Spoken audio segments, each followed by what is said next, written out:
and welcome to another video. This is episode 33 of this podcast, and let's get right into it. First, a small update on my shoulder. The pain has definitely become less. However, I do notice on the days where I knit a bit longer that it does flare up. So I'm going to try and be even more serious about actually doing my stretches and more strength exercises. So there's that. It's going the right direction. It's heading towards the right direction. So I'm very, very happy about that. Having said that, how many days has it been since the last podcast episode? I believe about 10. And in these past 10 days, I have mostly spent my time trying to get my yarn inventory sorted out. So I generally use Notion to keep things in order, mostly in terms of projects, but also my yarn stash. But it has been really overwhelming trying to enter all of my yarn into my Notion. And yeah, just looking at the way that I stashed my yarn, it wasn't very efficient. And so I did some research and I decided to just roll all of my yarn into skeins, no, hanks. Roll them all up into hanks, yes, and then put them in plastic bags and then vacuum the bags. So that's what I've been doing. I haven't started vacuuming yet, but I've been hanking a lot of yarn,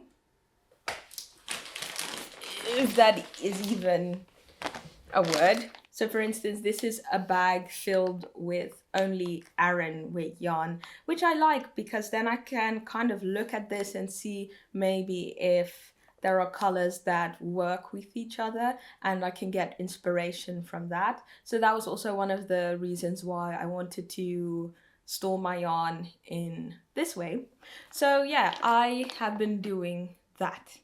And I think, wait, I can show you the biggest bag. I always talk about how I have a lot of drops yarn, and I finally managed to get it into one big bag.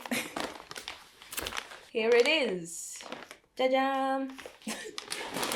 Yeah, so that is all of my drops Naples. It is still quite a lot, but it's so nice seeing it in one bag and I'm able to visualize things better. So that makes me very confident that I can really squash this this part of my stash. So yes, I'm still in the process of hanking everything up. I have done most of the heavier weights. The lighter weights I've been putting off a bit because it's quite tedious trying to hank up 800 meters of, I don't know, lace weight yarn.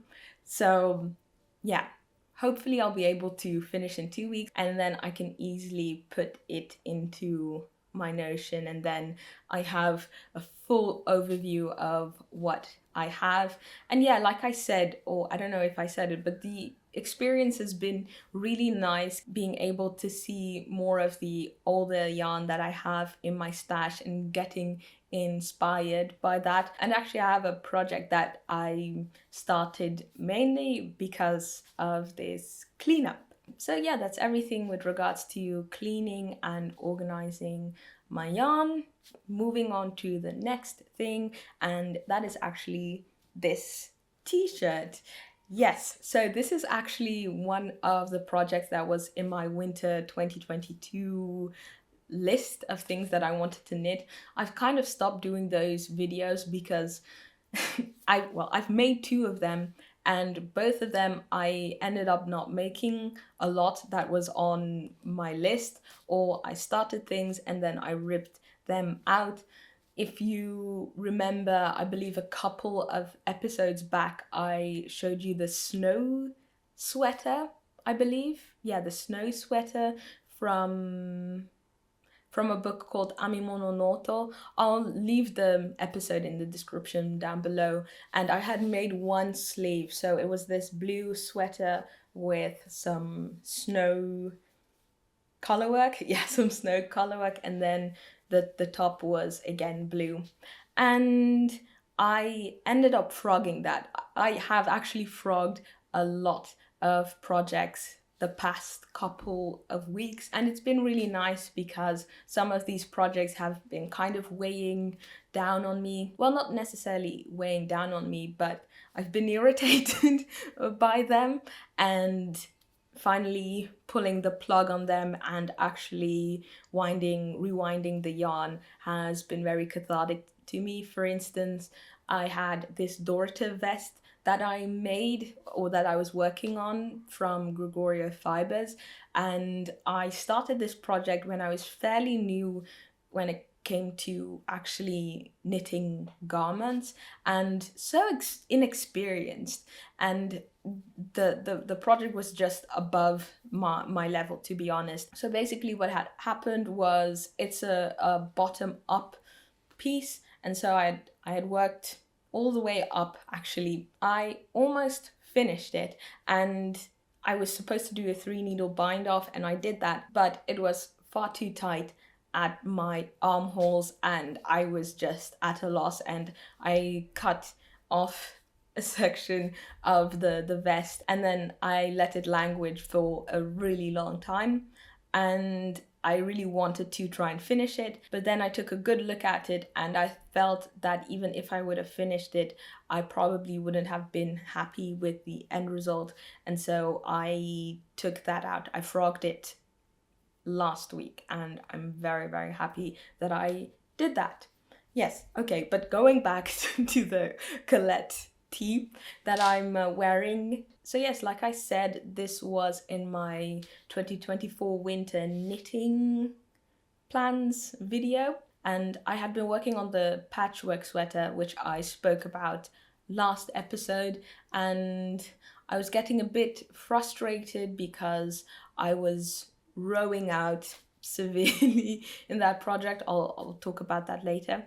And I just thought, I just need another project to focus on, something quick and easy, and I just thought of this t-shirt. So yes, the Collet Tee by Vitre Design. I believe the original pattern recommends a wool and cotton blend, but I opted for this wool here, 100% wool. So this is Hjertegarn's Vital.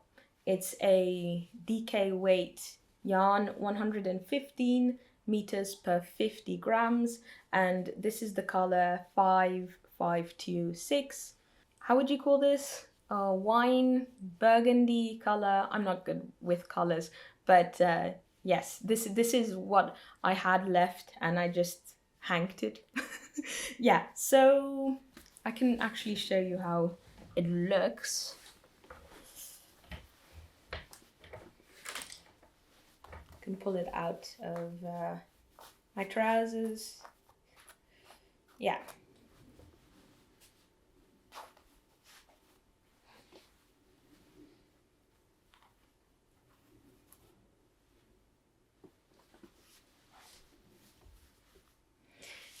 Yep. Also, I knit this on 4mm needles. So yeah, let's talk about the construction of this garment. So it's a top to bottom piece.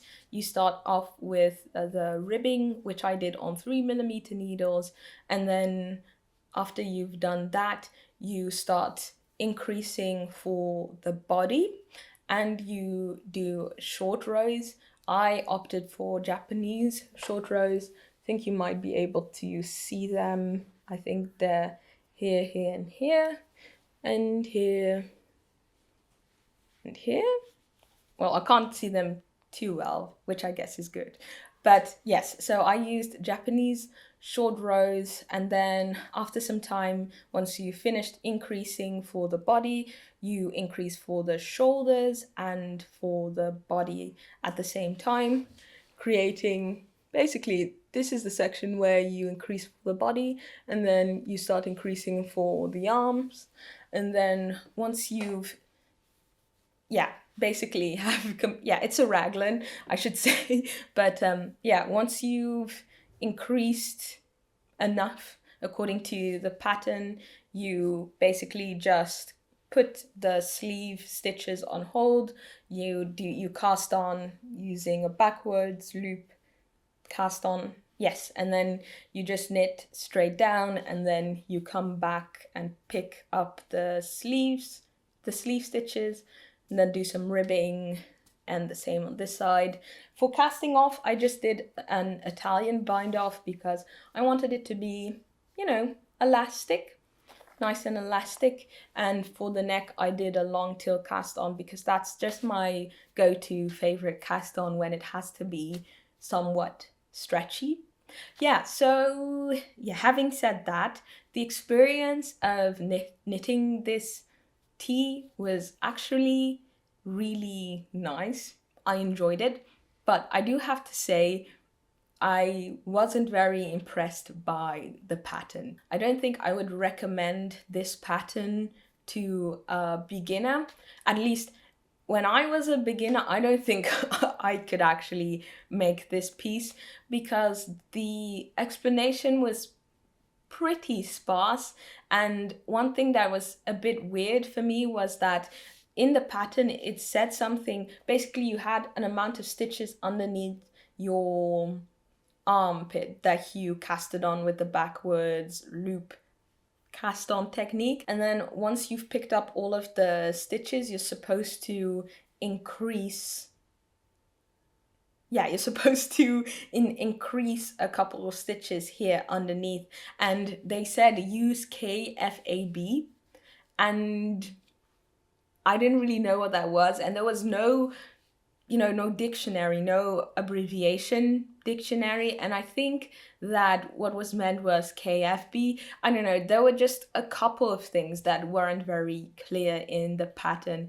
And I definitely had to look a bit closer at the pattern than I usually do. But yeah, having said that, if you're a bit more advanced, if you know how to do short rows, how they work, then I don't think that this pattern will be too much of a challenge. In any case, I sometimes, you know, it's just very nice to have a plain stockinette thing to work on, and I felt that this was a very meditative piece after all of the top part. When I knit this, I actually knit up till here at the body, and then I went in for the sleeves so that for the last bit I could just do stockinette and then just knit to the length that I wanted it to be.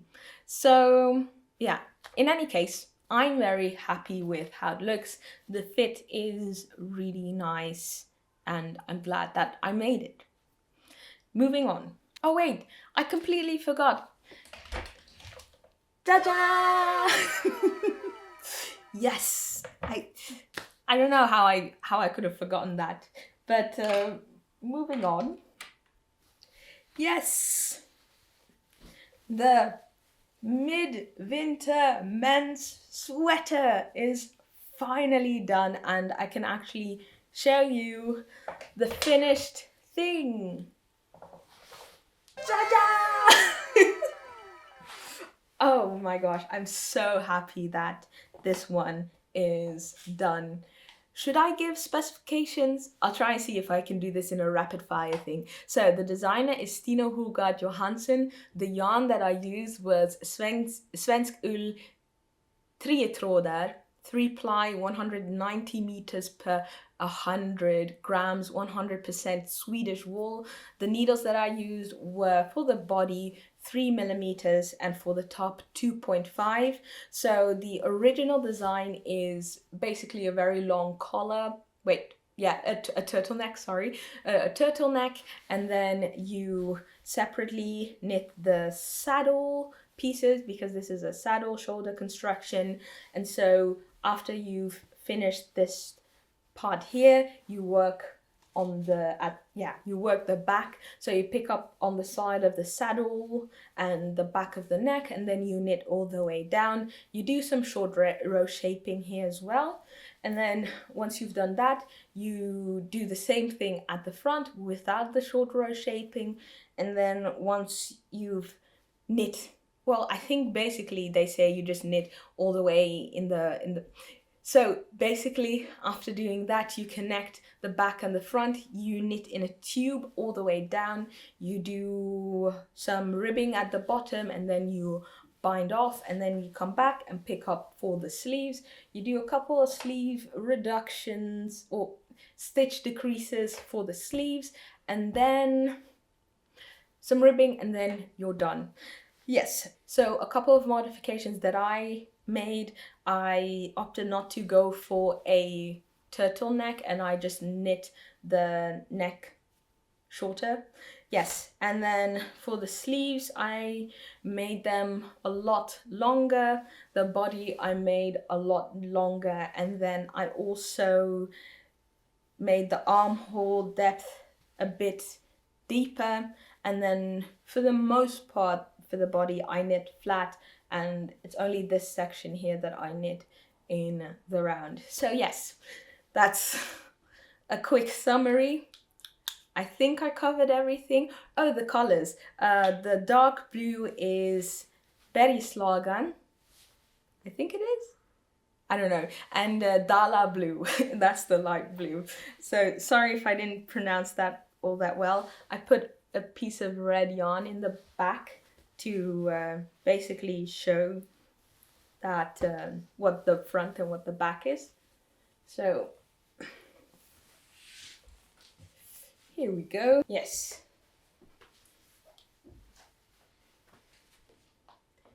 This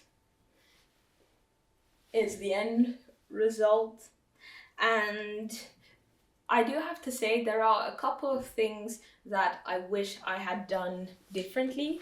So first of all, I think the neck is a bit, I don't know, it's a bit weirdly shaped. I think because the original was supposed to be a turtleneck that goes all the way up here, and so now it's kind of I essentially I would have needed to take off some of this section, and to be honest, I'm not too sure how I would have done that. It doesn't really show that much on me because this is not my size, but it shows a bit more up on my boyfriend. But yes, he's happy with it, so that's the most important thing to me. And like I said last time, here the ribbing rolls up a bit, but I think some of this can be fixed with some blocking. I think the tensioning of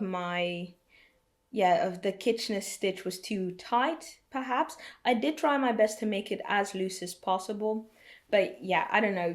I'll try and block it at some point, but yeah, other than that, I'm very happy with it. The length is perfect on him. It just looks, for the most part, really good. And I try not to focus too much on the mistakes or things that I might have wanted to improve, because in the end, this was a huge feat for me, and I'm just very happy that I managed in the first place.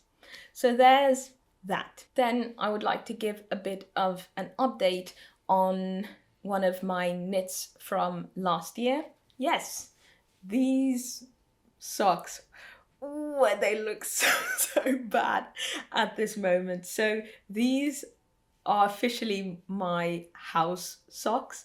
So I made these when I was in Japan. These were my first, and I think also only toe-up socks. I used onion number 4, which is 70% wool, organic wool, and 30% nettle fiber. Yes, that's right. And I think this is the color olive.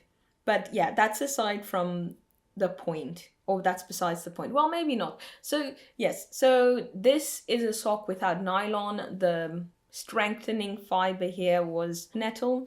And since making these, it's been almost a year. Well, yeah, it's been like 10 months or something like that. These have seen a lot of wear. These are my main house shoes. As you can see, the color at the bottom is like very, very faded.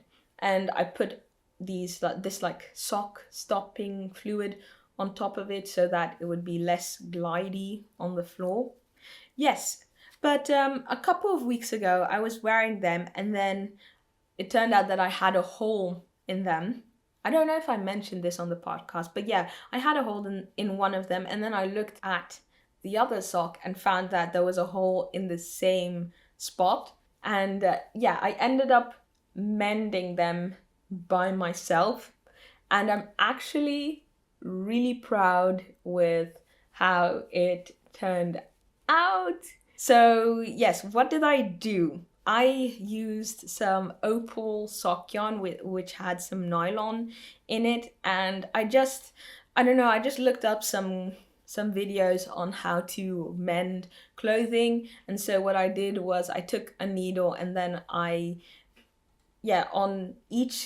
all the ladders, I went through all the ladders vertically, like zigzagged, if that's correct, like up and down, up and down, up and down.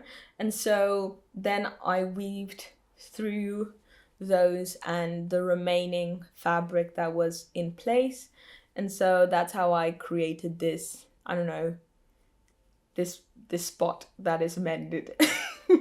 Yeah, I think what's really funny about this is that now that I've realized that my heel is the place that gets the most wear when I'm walking on socks indoors, I've really noticed how much pressure I put on my heel when I'm walking. So yeah, I don't know. I'm really happy that I managed to mend them and get some more wear out of them. But yeah, I've really come to, I guess, enjoy the idea of mending. I would like to become better at it. And for the longest time, I've actually just been thinking about trying to knit plastic-free, nylon-free socks. And I went on the internet and I actually looked up or found a lot of techniques in terms of reinforcing places where there's a lot of friction, what type of materials you can use to reinforce them, what type of non-plastic materials that you can use. For instance, you have tencel, you have, like in this one, nettle, and also silk could be used, which I didn't know, and I think also mohair. So I've just been looking into that, but I haven't actually really been knitting a lot of socks, I've only knit one pair of socks this year. I've mostly been focusing on larger pieces, but who knows, towards the end of the year I might get back into knitting a lot of socks. But we'll see about that. Then an update on the Kirigae mo yo no seta, the patchwork sweater. This is a pattern by Mayumi Kawai, which I got from that men's knitwear knitting pattern book from Japan. Yeah, so just a quick update. I don't really want to talk all that much about it because I haven't done all that much. Yeah, so the yarn that I'm using is Kilcara Tweed. It's an Aran weight, 80 meters per 50 grams, and it's 100% pure new wool. It's the color Fossil, 4,731 is the number. Yes, and what else is there to say? Yeah, so this is the arm. It's a raglan that is knit in pieces, bottom up, and I finished the front and I'm working on the first sleeve right now. And last episode I spoke about changing my knitting style. I'm now knitting continental instead of English or English throwing. I don't know what it's exactly called, but I'm holding the yarn in my left hand now because of my shoulder. I wanted to knit with less movement. So yes, I have been suffering from, I forgot the term last episode, but it's called rowing out. Basically that there's a different tension for my knits and pearls, and so you get, you can see a bit sections here that it definitely shows more if I stretch it out. Like for instance, this row is really significant. Yeah, you can see it, but as you can see at the top, it's becoming less. And also, this is not happening with all my pieces. For instance, well, did I knit this in? Wait, no, I did knit this in the round, but I had another piece that I knit flat and I wasn't dealing with any rowing out. So aside from that, I think I'm also improving. I'm trying to stay conscious about my tensioning. And so when I'm doing my knit stitches, I'm keeping the tension slightly tighter by pressing. So the way I hold my yarn in continental style is like this. And so I am putting, yes, I am tensioning, I'm regulating the tension with my pinky here. So I tend to press a bit more when I'm knitting, I'm doing my knit stitches basically. So there's that. I haven't really done all that much because I was working on other things and hanking things up. So this Collet Tee I knit actually pretty fast. I think it was in either 3 or 4 days, not full days, about half days, I think.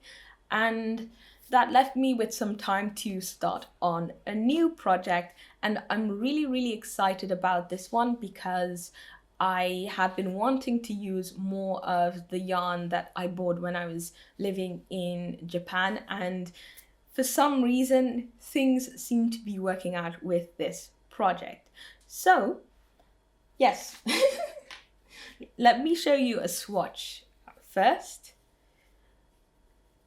So I am knitting the Flocon slip over by Rui Yamamuro, and it's a slip over with a very cute pattern at the bottom.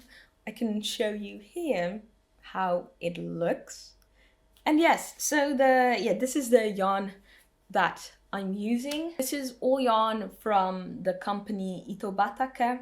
I've spoken a lot about them in my earlier podcast episodes. It's a company in Japan, I believe in Osaka. They produce both their own yarn and also sell recycled yarn. And I bought some of their yarn, a lot of their yarn when I was in Japan. Yes, so this one here is the kaboucha wool in the color midori, which means green in Japanese, and it's 100% wool with a yardage of 350 meters per 50 grams. So it's a very thin lace weight yarn. And then I also have this other green, which is hannari wool in the color matcha. And this is also 100% wool and 350 meters per 50 grams. So also again, a lace weight yarn. And then I think this one, the differences between the two is that this one is actually the matcha is 2-ply. I don't know if you can see it. And this is a 1-ply lace weight yarn. And then I also have some mohair. This one is Gure Neppu Moku. And I looked it up because I didn't know for sure what Neppu means. If I understand correctly, it means tweed. So grey heathered tweed, if I'm correct. But so it is a sort of heathered mohair. So it has a bit darker greys, some lighter grays, and then the main medium gray, I guess. And this is 90% Angora mohair and then 10% nylon. It has a weight, a yardage of 360 meters per 50 gram. So also lace weight. So in this swatch, I used the recommended needles, which was 5.5 millimeter needles, and I didn't meet gauge. I think I was off about one or two stitches, so that would cause the size that I had to shrink, I think, with about 5 or 4%. I'm not too sure. And so if that were the case, that I would just knit with these 3 strands, I would have, I think, about 12 centimeters of negative ease, and I wanted to kind of keep to the pattern actually, and so I decided to add an extra thread of the midori, and I think, well, I know it I think I got gauge, and I'm much more satisfied with that, because I could also go up a needle size, of course, but that would have made the fabric thinner, and I would rather have it to be a bit thicker than thinner. Yes, so that's what I did. And yeah, this is what I have for now. This is the back of the slip over. So the construction of this is that you just cast on a number of stitches at the top, and then you do increases here for the shoulder shaping, and then you knit down straight, then you work on the armhole shaping, and then you pick up stitches on the side here to work the front shoulder, and then also the neck. And then once you've done that, you just you knit again down straight, do the armhole shaping, and then after that you have this very cute stitch pattern. I forgot what it's called. Yes, it's the rigid slip stitch. Yeah, and then you just go back and do all of the ribbing, which I believe is in twisted rib. I really like this design. It's very clean. I've seen a lot of Rui Yamamuro's designs on Ravelry, and I think they look really polished and beautiful, and I've been wanting to knit her patterns for a while now. I actually bought the zipper collar a while back, but then the yarn that I chose for the project was, I don't think, a really good choice, but I might just out of nowhere just decide one day to knit it up, because it's just a zipped collar, so it's very easy and quick to make. But so far I have really been enjoying the pattern. It's clear, straight to the point, and I'm very happy with it. So yes, that's everything for today with regards to knitting. I have actually been starting to read again, which is kind of wild for me because it's been quite some time since I've been doing that. Now, this is a knitting podcast, so I don't want to really talk too much about it. But yeah, I thought it would be fun to just quickly tell you what I've been reading.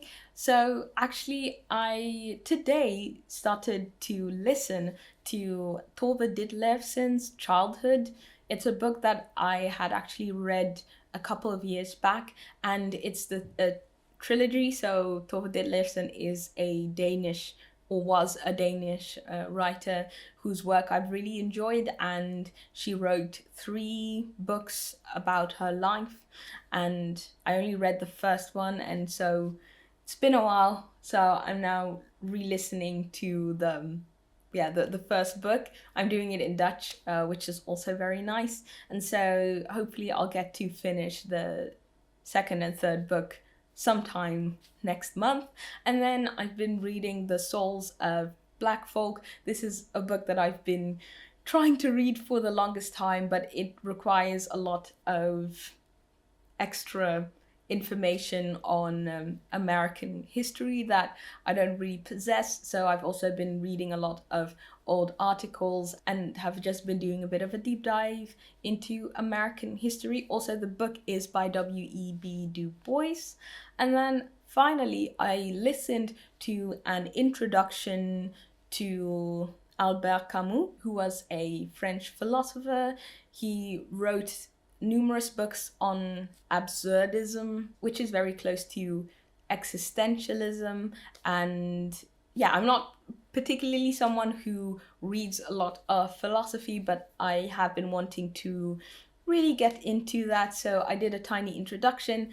And so I listened to this book that was an introduction to him, as well as his works, his philosophy, which is really nice because I feel more confident now to both read his book, The Stranger, and The Myth of Sisyphus, which is kind of like the, how would you call that? The seminal work for his absurdism. So there's that. I hope that wasn't too long. In any case, thank you very much for watching, and I hope to see you soon in another video. Bye bye!